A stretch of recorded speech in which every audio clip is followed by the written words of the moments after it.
नमस्कार दोस्तों, आज हम उत्सर्जन तंत्र के विषय में समझेंगे। उत्सर्जन तंत्र, उत्सर्जन नाम सुनकर ही जैसा प्रतीत हो रहा है कि उत्सर्जन का मतलब जो बाहर निकाल दिया जाए, जिसे हटा दिया जाए, जैसे जो वेस्ट हो उसको बाहर निकालने की जो प्रक्रिया होती है वही होता है उत्सर्जन तंत्र।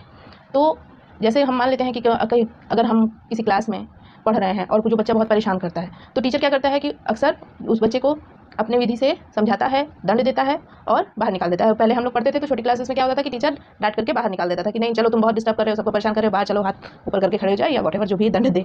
तो ठीक उसी तरह से जो शरीर में वेस्ट होता है, जो ग्रहण करने के योग्य नहीं होता है, अग्राह्य पदार्थ होते हैं, अपशिष्ट पदार्थ होते हैं, वेस्ट मटेरियल होता है, उनको ही बाहर निकालने की प्रक्रिया क्या कहलाती है? उत्सर्जन तंत्र कहलाती है। उत्सर्जन कहलाती है। और जो जो अंग उत्सर्जन में काम आते हैं उनको उत्सर्जन तंत्र कहते हैं। जैसे मनुष्यों में पाचन तंत्र होता है, ठीक उसी तरह से परिसंचरण तंत्र होता है, जो कि रक्त को पूरे शरीर तक ले जाने की प्रक्रिया में परिसंचरण तंत्र का काम करता है। पाचन तंत्र में जो हम भोजन ग्रहण करते हैं तो भोजन को पचाने का कार्य करता है, वो पाचन तंत्र होता है। जितने अंग कार्य करते हैं, ठीक उसी तरह से उत्सर्जन तंत्र में ये सारे अंग जो हैं, ये 5 अंग है: किडनी, यूरेटर, ब्लैडर, यूरेथ्रा। ये क्या करते हैं कि एड्रिनल ग्लैंड, ये उत्सर्जन करने के लिए बहुत ही आवश्यक है। और ये सभी अंग मिलकर के क्या बनाते हैं? उत्सर्जन तंत्र बनाते हैं, एक्सक्रीटरी सिस्टम बनाते हैं। किडनी क्या होती है? सेम के बीज के आकार की होती है ये, और ये क्या करती है कि ये रक्त को छानने का कार्य करती है। किडनी रक्त को छानने का कार्य करती है। कई बार कंफ्यूजन हो जाता है कि रक्त को शुद्ध करने का कार्य करती है या छानने का कार्य करती है। देखिए, शुद्ध करना अलग चीज़ है, छानना अलग चीज़ है। शुद्ध कौन करता है? शुद्ध फेफड़ा करता है। और छानने का कार्य कौन करता है? किडनी करती है। तो रक्त को छान करके और जो वेस्ट मटेरियल होता है ब्लड में हमारे, उन्हें बाहर निकालने के लिए उत्सर्जन तंत्र कार्य करता है। ठीक, तो किताबी लैंग्वेज में हम कहें तो शरीर से नाइट्रोजनी पदार्थों को बाहर निकालने की प्रक्रिया उत्सर्जन कहलाती है। शरीर से नाइट्रोजनों को बाहर निकालने की प्रक्रिया उत्सर्जन कहलाती है। नाइट्रोजन कहाँ से आता है? हमें पता है कि वायुमंडल में नाइट्रोजन 78% है, लेकिन वो नाइट्रोजन हम सीधा नहीं ग्रहण करते हैं। किसी न किसी प्रकार से हम खाने पीने अन्य चीज़ों में ग्रहण करते हैं, सभी जीवधारी उसको कंज्यूम करते हैं। लेकिन वो कैसे होता है? प्रोटीन, जब हम प्रोटीन ले रहे हैं, दालें खाते हैं, दूध खाते हैं, अन्य चीज़ें खाते हैं जिससे हमें प्रोटीन मिला है, तो प्रोटीन जब हमारे शरीर में गया तो वो नाइट्रोजन बनाएगा। और नाइट्रोजन कैसे बाहर निकलेगा? नाइट्रोजन अमोनिया के माध्यम से, अमोनिया बनाकर बाहर निकलेगा उत्सर्जन के माध्यम से। तो नाइट्रोजनी वर्ज्य पदार्थ, नाइट्रोजनी अपशिष्टों को बाहर निकालने की प्रक्रिया क्या कहलाती है? उत्सर्जन कहलाती है। और जितने भी अंग उत्सर्जन में कार्य करते हैं, मिलकर के उत्सर्जन का कार्य की प्रक्रिया को संपन्न करते हैं, वो उत्सर्जन तंत्र कहलाते हैं, उत्सर्जी अंग कहलाते हैं। और सब मिलकर के उत्सर्जन तंत्र बनाते हैं, एक्सक्रीटरी सिस्टम बनाते हैं। और जो भी अंग होते हैं इनको एक्सक्रीटरी ऑर्गन्स कहते हैं। तो आई होप कि आपको इतना समझ में आया होगा। तो आप डायग्राम बना लीजिए। तो हमने अभी जाना कि कैसे उत्सर्जन तंत्र कौन कौन से अंग मिलकर के बनाते हैं मनुष्य में। अब हम पहले समझते हैं कि उत्सर्जन कितने प्रकार का होता है। उत्सर्जन 3 प्रकार का होता है। अमीनोटेलिक होता है, इसमें नाम से ही पता चला अमीनोटेलिक, यानी कि इसमें अमोनिया की मात्रा होगी। तो जो भी जीव जंतु अमोनिया उत्सर्जित करते हैं वो अमीनोटेलिक होंगे। फिर आता है यूरियोटेलिक, जो भी जीव जंतु यूरिया को उत्सर्जित करते हैं, जिनका मुख्य नाइट्रोजनी पदार्थ क्या होता है? यूरिया होता है, और वो यूरियोटेलिक होते हैं। और जिनका मुख्य नाइट्रोजनी पदार्थ अमोनिया होता है वो क्या होते हैं? अमीनोटेलिक होते हैं। इसमें जो जंतु यूरिक एसिड यूरिकोटेलिक है। यूरिकोटेलिक एक आप शॉर्ट में नाम याद रख सकते हैं, यूरिकोटेलिक यानी यूरिक एसिड। तो जो जीव जंतु यूरिक एसिड को उत्सर्जित करते हैं, जिनका मुख्य नाइट्रोजनी पदार्थ क्या होता है? यूरिक एसिड होता है, वो यूरिकोटेलिक जीव जंतु कहलाते हैं। अब समझते हैं कि अमीनोटेलिक में कौन से जीव आते हैं। अमीनोटेलिक में प्रोटोजोन्स आते हैं। सभी प्रोटोजोन्स, हमने जब सारे वर्गीकरण को पढ़ा था, उसमें हमने ये पढ़ा था कि कौन कौन अमीनोटेलिक है, कौन यूरियोटेलिक और कौन यूरिकोटेलिक है। तो एक बार सही से कंफर्म करने के लिए उस वीडियो को जरूर देख लें मेरी। और इसमें अभी समझते हैं, हम इसमें भी समझेंगे कि कौन कौन से जीव आते हैं, पर ज़्यादा डिस्क्रिप्टिव जब उन्हें आप देखेंगे तो एक एक लर्न करने में आसानी होगी। अमीनोटेलिक में आते हैं प्रोटोजोन्स आते हैं, सीलेंट्रेट्स आते हैं, और आर्थ्रोपोड आते हैं, बोनी फिश आती हैं, और टेडपोल आते हैं। अमीनोटेलिक में सीलेंट्रेट्स आते हैं, प्रोटोजोन्स आते हैं, बोनी फिशेस आती हैं, और आते हैं, और क्या आते हैं? और आर्थ्रोपोड्स आते हैं। ठीक इसी तरह से जो यूरियोटेलिक होते हैं, यूरियोटेलिक में सबसे अच्छा उदाहरण जितने स्तनधारी हैं, सभी के सभी स्तनधारी का मतलब जो अपने जैसी ही जीव की उत्पत्ति को जन्म दे, अपने ही जैसे जीवधारी को जन्म देगा, जिनमें दूध पिलाने की क्षमता होती है और जिनमें रीढ़ की हड्डी पाई जाती है। ये स्तनधारियों के, मैमल्स के प्रमुख लक्षण हैं, क्योंकि ये जरायुज होते हैं, ये अपने ही समान जीव को उत्पन्न करते हैं। ये अंडे नहीं देते हैं, ये ओवीपेरी नहीं होते हैं, ये वीवीपेरी होते हैं। तो स्तनधारी का मतलब ये होता है, ये नहीं होता है कि स्त्रियों के स्तन है तो वो स्तनधारी हैं और पुरुषों के स्तन नहीं है तो वो स्तनधारी नहीं है, ऐसा कुछ नहीं होता है। बहुत से बच्चे कन्फ्यूज हो जाते हैं इस चीज़ के लिए भी। तो जो अपने ही समान जीव को जन्म देता है वो स्तनधारी होता है। और सभी स्तनधारी इसमें क्या होते हैं? सभी स्तनधारी होते हैं, सभी स्तनपायी जीव। सभी स्तनपायी जीव क्या होते हैं? यूरियोटेलिक, यानी कि नाइट्रोजनी पदार्थ जब उत्सर्जित करते हैं उसमें यूरिया रहता है, यूरिया के रूप में उत्सर्जित करते हैं। जब मनुष्य मूत्र बाहर निष्कासित करता है तो क्या होता है? यूरिया के फॉर्म में होता है। ये वो तुरंत स्मेल नहीं करता है, पर थोड़ी देर के बाद 2-3 घंटे बाद वो अमोनिया में कन्वर्ट हो जाता है और फिर गंदी स्मेल आने लगती है। तो जब वो मूत्र का विसर्जन किया जाता है, उत्सर्जन किया जाता है, उस समय पर यूरिया के फॉर्म में किया जाता है और फिर बाद में वो अमोनिया के फॉर्म में कन्वर्ट हो जाता है। इसमें है अमीनोटेलिक में क्या होता है? अमोनिया ही सीधा अमोनिया के फॉर्म में बाहर निकाला जाता है, उत्सर्जन किया जाता है।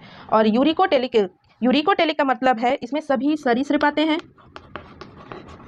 सरीसृप, कीट और सभी सरीसृप, कीट और इसमें आते हैं पक्षी। कई बार ये क्वेश्चन पूछता है कि पक्षी क्या होते हैं? यूरियोटेलिक होते हैं, यूरिकोटेलिक होते हैं या अमीनोटेलिक होते हैं? तो पक्षी यूरिकोटेलिक होते हैं, यूरिक एसिड का उत्सर्जन करते हैं। इसी तरह से सरीसृप जो हैं वो भी यूरिकोटेलिक होते हैं, कीट यूरिकोटेलिक होते हैं और सभी स्तनपायी जीव जो होते हैं वो यूरियोटेलिक होते हैं। अमीनोटेलिक में आते हैं सभी प्रोटोजोआ, कह सकते हैं हम कि सभी नॉन कॉर्डेट्स अमीनोटेलिक में आते हैं। जो भी नॉन कॉर्डेट्स होते हैं जिनमें मेरुरज्जु नहीं पाई जाती है, नोटोकार्ड नहीं पाई जाती है, वो अमीनोटेलिक में आते हैं। ये एक ट्रिक है, आपको पूरा याद करना है, पूरा समझना है कि कौन कौन से आते हैं। इसमें आते हैं अमीनोटेलिक में प्रोटोजोन्स, आर्थ्रोपोड्स और टैडपोल, फिश, बोनी फिश जिनमें बोन्स पाई जाती हैं और मोलस्क। तो हमने अभी क्या समझा? हमने ये जाना कि उत्सर्जन क्या होता है। नाइट्रोजनी अपशिष्ट को बाहर निकालने की प्रक्रिया उत्सर्जन कहलाती है। वर्ज्य पदार्थों को शरीर से बाहर निकालने की प्रक्रिया उत्सर्जन कहलाती है। उत्सर्जन 3 प्रकार का होता है, अमीनोटेलिक, यूरियोटेलिक और यूरिकोटेलिक। एक एक्सेप्शन है बच्चों कि जो मकड़ी होती है, मकड़ी में ग्वानिन का उत्सर्जन होता है, इसीलिए मकड़ी को ग्वानोटेलिक भी कहते हैं। मकड़ी को क्या कहते हैं? कि जगह तो नहीं है, फिर इसको इरेज कर देते हैं। आप एक फटाफट से स्क्रीनशॉट ले लीजिए और वैसे हम अपने डिस्क्रिप्शन में PDF डाल देंगे, आप PDF से देख सकते हैं, अच्छे से अपने नोट्स बना सकते हैं। फिलहाल आप समझ लीजिए अच्छे से और PDF के माध्यम से आप नोट्स तैयार कर लीजिएगा। आप वीडियो को पॉज कर करके कोई भी कभी भी ऑनलाइन क्लास लीजिए कि आप कोई भी ऑनलाइन वीडियो देखिए और आपको लगे कि ये चीज़ ये पॉइंट मुझे नोट करना चाहिए, तो उसको इस वीडियो को पॉज करके स्क्रीनशॉट ले लेना चाहिए। एक एक्सेप्शंस होता है, हम बात कर रहे थे मकड़ी की कि मकड़ी क्या करती है? ग्वानिन का उत्सर्जन करती है, इसीलिए ये क्या कहलाती है? ग्वानोटेलिक कहलाती है। मकड़ी ग्वानोटेलिक कहलाती है। तो हमने ये जान लिया कि किस जंतु में किस तरह के उत्सर्जन पाया जाता है। अब हम समझते हैं कि उत्सर्जन अंग कौन कौन से हो सकते हैं।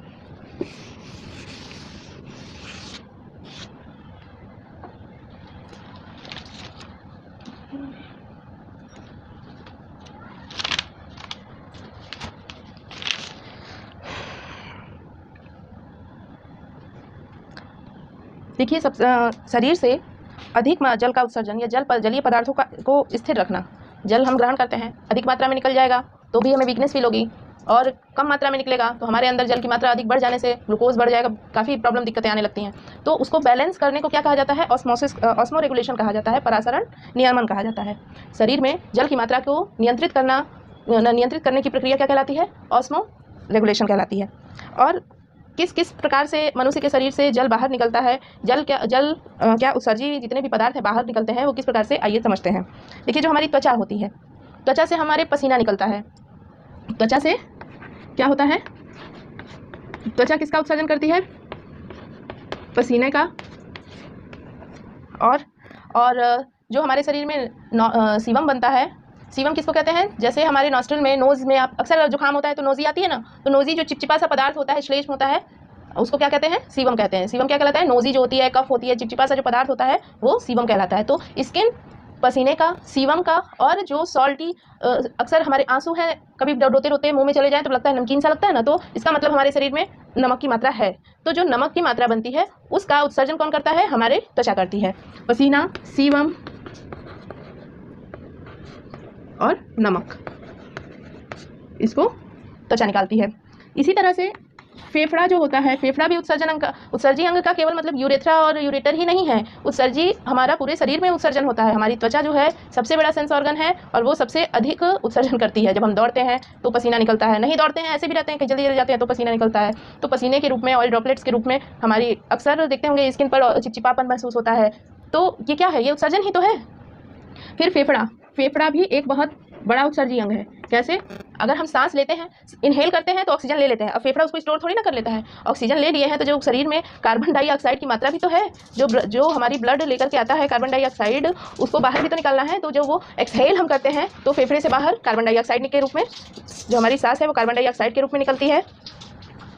तो फेफड़े से पहला उत्सर्जी पदार्थ है CO2। दूसरा है जब हमें जुकाम हो जाता है, छींकते हैं, बलगम आता है, तो वो कहाँ से आता है? अंदर से फेफड़े से ही तो पुश करके हमें बाहर आता है, तो वो बलगम हो गया। और इसके बाद निकलता है वाष्प।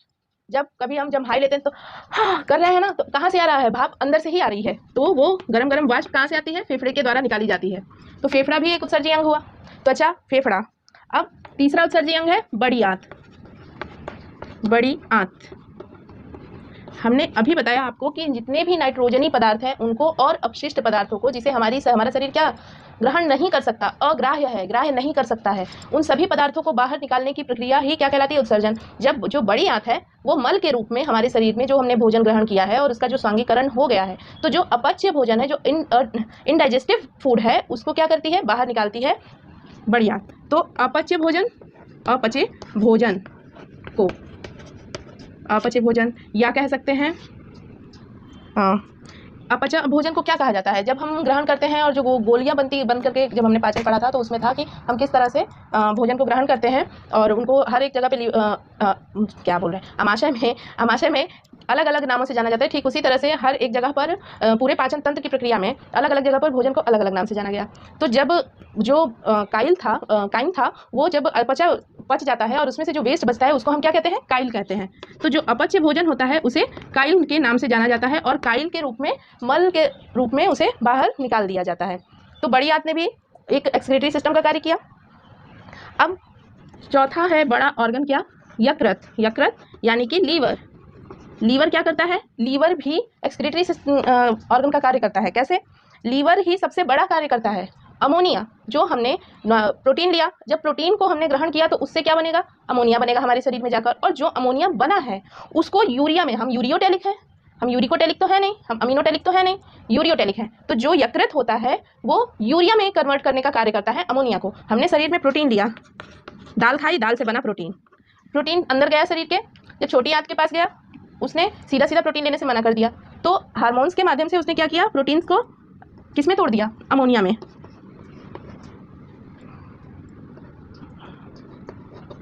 अमोनिया में क्या किया? सॉरी, NH3 होता है। हम प्रोटीन लिया, प्रोटीन को अमोनिया में कन्वर्ट कर दिया और फिर अमोनिया से इसको यकृत ने, हमारे लीवर ने किस में कन्वर्ट किया है? यूरिया में।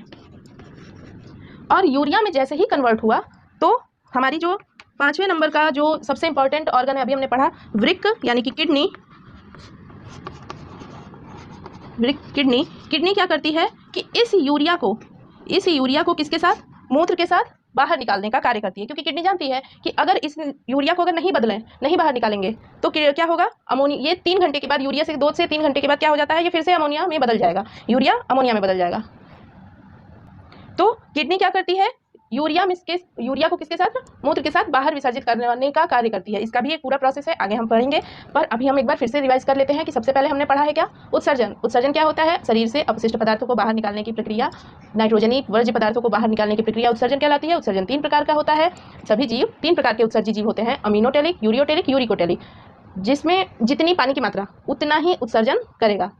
तो जो अमीनोटेलिक होते हैं, देखिए वो पानी, मछली हो गई या प्रोटोजोआ हो गए या सिलेंडर, ये सब पानी में ज़्यादा ही तो रहते हैं, तो इनमें पानी की मात्रा ज़्यादा है, ये अमीनोटेलिक है। यूरियोटैलिक में मीडियम। सभी स्तनपायी जीव किस में आते हैं? यूरियोटैलिक में आते हैं, क्योंकि वो यूरिया का उत्सर्जन करते हैं। अमीनोटैलिक में वो अमोनिया का सीधा अमोनिया उत्सर्जित कर देते हैं, लेकिन जो स्तनधारी जीव होते हैं उनमें ये क्षमता नहीं होती है, वो नहीं कर पाते हैं अमोनिया में उत्सर्जित, तो वो यूरिया के फॉर्म में बाहर उत्सर्जन करते हैं। उसके बाद क्या होता है कि जो यूरिकोटैलिक होते हैं, जैसे पक्षी हो गए, सरीसृप हो गए, ये सब क्या है? यूरिकोटैलिक है। यूरिकोटैलिक है मतलब ये यूरिक एसिड का उत्सर्जन करते हैं। और ग्वानिन का उत्सर्जन कौन करता है? मकड़ी ग्वानिन का उत्सर्जन करती है, इसलिए ग्वानोटैलिक कहलाती है। एक एक्सेप्शन है कीट में, बाकी सभी कीट यूरिकोटैलिक होते हैं।